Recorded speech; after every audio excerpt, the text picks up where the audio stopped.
Good afternoon students. आज हम करेंगे unit 4 introduction part plus exercise के थोड़े से क्वेश्चन देख लेंगे। ठीक है, तो स्टार्ट करते हैं। आपकी यूनिट का नेम है बेटा सिंपल इक्वेशन। ठीक है, इसको एग्जांपल से समझते हैं। जैसे हमारे पास यहाँ पे एग्जांपल है 4x + 5। ठीक है, तो बेटा ये जो आपका x है इसे हम क्या बोलते हैं, जो नंबर हमें पता नहीं होता है उसे हम क्या बोलते हैं, वेरिएबल। ठीक है, वेरिएबल का मतलब कि इसकी वैल्यू आपकी कुछ भी हो सकती है, चेंज होती रहे, वेरी करना। ठीक है, मतलब चेंज होना, 1 भी हो सकती है, 2 भी हो सकती है, 3 भी हो सकती है, कुछ भी हम रख सकते हैं। ठीक है, ये हो गया आपका वेरिएबल। और ये आपके 4 और 5 ये क्या है आपके पास, कांस्टेंट टर्म, जिनको हम चेंज नहीं कर सकते। ठीक है, और 4 को हम और क्या बोल सकते हैं, कोफिशिएंट ऑफ x। क्लियर।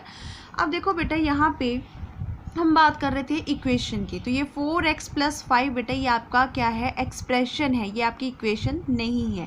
ठीक है, इस तरह से आपके और भी एक्सप्रेशन हो सकते हैं, जैसे 2x + 3।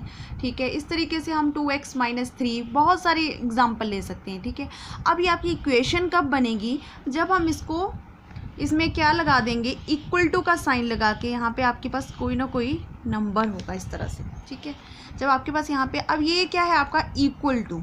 ठीक है, इक्वल टू का साइन समझ आ गया। अब ये क्या करता है, आपके पास दो साइड में डिवाइड हो गया, आपका लेफ्ट हैंड साइड होगी, राइट हैंड साइड होगी। जब हम इक्वल टू का साइन लगाते हैं ना बेटा, तो ये आपकी क्या बन जाती है, इक्वेशन बन जाती है। ठीक है, समझ आ गई बात। यहाँ से हम x की वैल्यू को फाइंड कर सकते हैं। x की मतलब कौन सी ऐसी वैल्यू है जिसपे आपकी लेफ्ट हैंड साइड और राइट हैंड साइड जो है वो इक्वल हो सकती है। समझ आ गई बात, वो होता है आपका सॉल्यूशन ऑफ द इक्वेशन। ठीक है, जिस वैल्यू पे ये सेटिस्फाई करेंगे वो वैल्यू आपकी होगी इस इक्वेशन का सॉल्यूशन। समझ आ गया।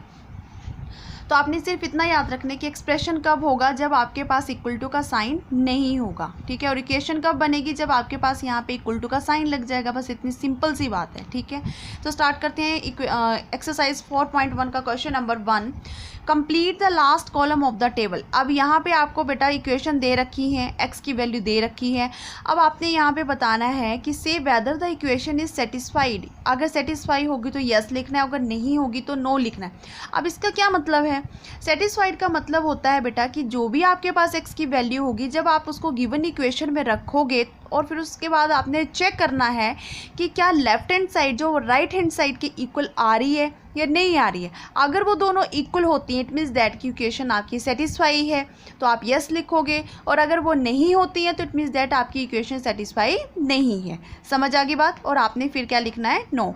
तो यहाँ पे आपके पास जो है वो प्लस माइनस डिवाइड और मल्टीप्लाई में दे रखे हैं। मैं सभी का एक एक पार्ट करवाऊंगी, बाकी पार्ट्स आपने खुद ट्राई करने हैं। ठीक है, तो फर्स्ट हम देख लेते हैं x + 3 = 0 और x की वैल्यू दे रखी है 3। अगर हम यहाँ पे x की वैल्यू 3 रखते हैं, ठीक है, दो साइड्स है ना आपकी, लेफ्ट हैंड साइड और राइट हैंड साइड। यहाँ पे हमने अगर 3 रखा, 3 + 3 = 0 हो गया, 6 = 0। तो आप देख सकते हैं left hand side not equal to right hand side, it means that इस वैल्यू पे ये वाली इक्वेशन आपकी सेटिस्फाई नहीं है। ठीक है, नॉट इक्वल टू हो गया, left hand side not equal to right hand side means कि आपकी ये सेटिस्फाई नहीं है। तो हम इसमें क्या लिखेंगे बेटा, नो। इसका आंसर आएगा नो। ठीक है, अब एक हम माइनस वाला उठा लेते हैं। यहाँ से ये ले लो आप, x - 7 = 1। अब x की वैल्यू क्या रखेंगे यहाँ पे हम, 7।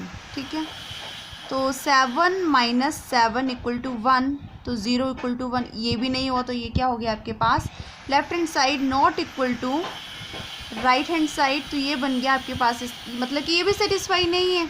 तो इसका आंसर क्या आ जाएगा, नो। ठीक है, अच्छा अब नेक्स्ट देखो। अब नेक्स्ट हम एक एग्जांपल ये वाला ले लेते हैं। 5x = 25 और x की वैल्यू आपने क्या रखनी है, 5। ठीक है, तो रख दो 5 × 5 = 25, 5 5 = 25, यहाँ पे भी 25। दोनों साइड में देखो बेटा, अब आप दोनों साइड देख सकते हैं इक्वल हैं, इट मीन्स दैट ये वाली इक्वेशन आपकी इस वैल्यू पे क्या है, सेटिस्फाई है। तो हम आंसर क्या लिखेंगे इसका, यस। ठीक, अब एक डिवाइड वाला कर लेते हैं। m / 3 = 2 और m की वैल्यू आपने रखनी है 0। 0 / 3 = 2। अब 0 को किसी भी चीज़ से डिवाइड करते हो तो क्या आता है, 0। अब नॉट इक्वल टू हो गया, इट मीन्स दैट ये भी आपके पास सेटिस्फाई नहीं है। इस तरह से आपने बाकी पार्ट्स करने हैं। आई होप आपको अच्छे से समझ आ गया। अब हम चलते हैं सेकंड क्वेश्चन पे।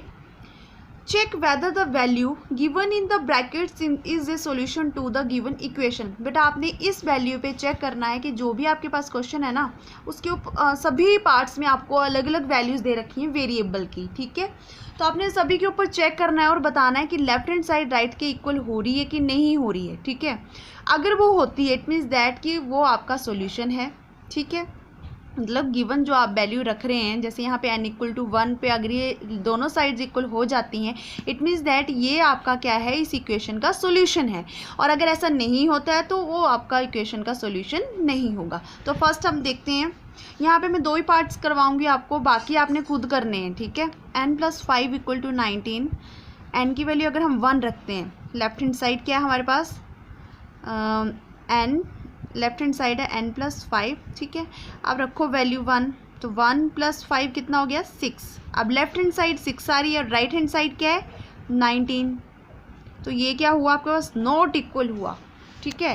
Left hand side not equal to right hand side, it means that कि आपकी ये वाली जो वैल्यू है इनकी, वो इस इक्वेशन का सॉल्यूशन नहीं है। समझ आ गया। तो लास्ट में आपने लिखना है कि hence n equals to 1, hence n equals to 1 is not a solution of given equation। आप इक्वेशन भी लिख सकते हो आप, ठीक है। अब सेकेंड वाली चेक करते हैं। 4p माइनस 3 इक्वल टू 13, और p की वैल्यू आपने क्या रखनी है, माइनस का 4, ठीक है। p की वैल्यू आपने रखनी है माइनस का 4, तो रख दो 4 इंटू -4 माइनस 3 इक्वल टू 13। 4 4 सा कितना हो गया, 16। साइन का ध्यान रखना है, माइनस का आएगा, माइनस का 3 इक्वल टू 13। माइनस माइनस होंगे ये प्लस, साइन आएगा माइनस का, क्योंकि बड़ी टर्म के साथ माइनस है। 16 + 3 कितना हो गया बेटा, 19, ठीक है। तो ये भी इक्वल नहीं है, तो left hand side not equal to right hand side. Last में आप लिख देंगे कि hence p is equal to -4 is not the solution of given equation, ठीक है। तो ये था आपका क्वेश्चन नंबर 2। बाकी पार्ट्स आपने खुद करने हैं, और अगर कोई डाउट होगा तो आप मुझे बता सकते हैं। Thank you.